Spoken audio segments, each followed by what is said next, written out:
Selamat datang kembali di sesi kita. Kali ini kita mau bahas satu taktik negosiasi yang lumayan sering muncul nih. Iya, yaitu ketika lawan bicara kita itu pakai kesepakatan masa lalu sebagai alasan. Betul, alasan buat membatasi hasil negosiasi kita yang sekarang. Sumber kita kali ini bab 23 ya, dari buku 99 Strategi Negosiasi David Rosen, judulnya Waspadai Pembenaran Semu. Oke, misi kita jelas ya. Kita bongkar taktik ini, kenapa kok disebut semu, dan gimana cara Anda menghadapinya. Langsung aja kita bedah. Nah, jadi ini sering kejadian kan? Lagi negosiasi terus pihak sana bilang, wah ini udah penawaran terbaik loh dari kami. Iya, atau kami nggak pernah kasih lebih dari ini untuk kasus yang mirip kayak gini. Kedengaran familiar kan? Nah, ini inti dari pembenaran semua La Rosen. Persis. Dan kenapa semu? Ya karena argumen pakai kejadian masa lalu ini seringkali rapuh banget dasarnya. Rapuh gimana makinnya? Rosen nunjukin beberapa alasan kenapa kita harus curiga. Pertama, ya paling gampang, klaim itu bisa aja bohong. Gitu aja. Bohong, maksudnya mereka ngarang cerita gitu? Bisa jadi. Atau mungkin mereka memang pernah ada deal serupa. Tapi, situasinya itu beda banget sama situasi Anda sekarang. Oh, oke. Jadi konteksnya beda ya. Betul sekali. Situasi Anda bisa jadi unik, mungkin nilai kesepakatannya beda jauh, atau kondisi pasarnya udah berubah total. Masuk akal. Bisa juga negosiator mereka di masa lalu itu mungkin katakanlah kurang lihai gitu ya. Nah, itu dia. Jadi hasil dealnya ya nggak maksimal. Atau bisa juga di lamanya itu udah terjadi lama banget, udah nggak relevan lagi sama kondisi sekarang. Jadi banyak banget ya variabelnya yang bikin perbandingan itu jadi nggak bisa dibandingin gitu aja ya. Nggak apple to apple lah istilahnya. Bener banget. Bahkan, mungkin dulu ada aturan hukum atau kebijakan internal yang berlaku, tapi sekarang udah nggak ada. Oke. Intinya, klaim kami selalu begini, atau standar kami segini, itu seringkali cuma taktik aja buat neken Anda biar terima tawaran yang kurang oke. Menciptakan ilusi keterbatasan gitu ya. Padahal sebenarnya nggak ada.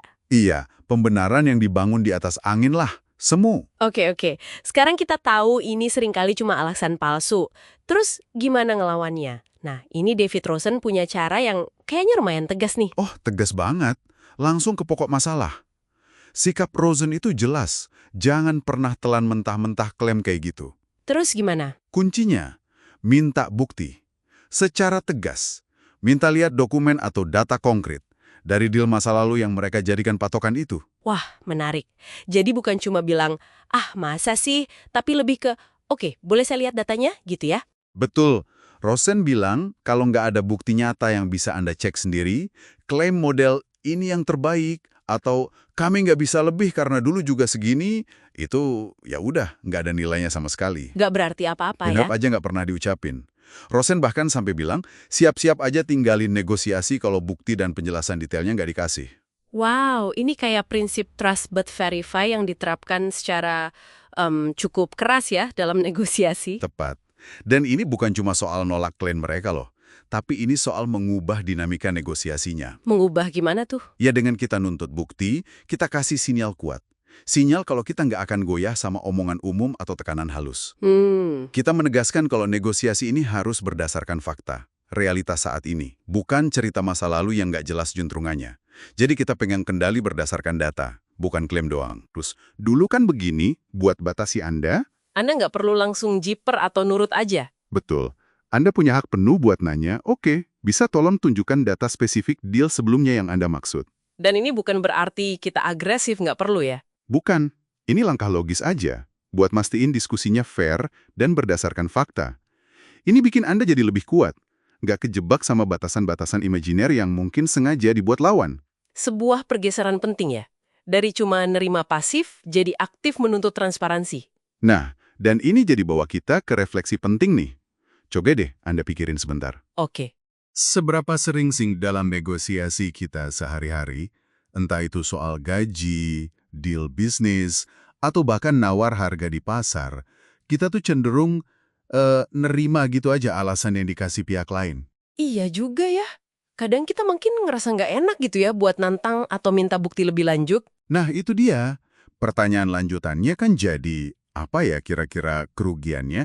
Baik rugi duit atau rugi lainnya? kalau kita terlalu gampang percaya klaim tanpa ngecek dulu.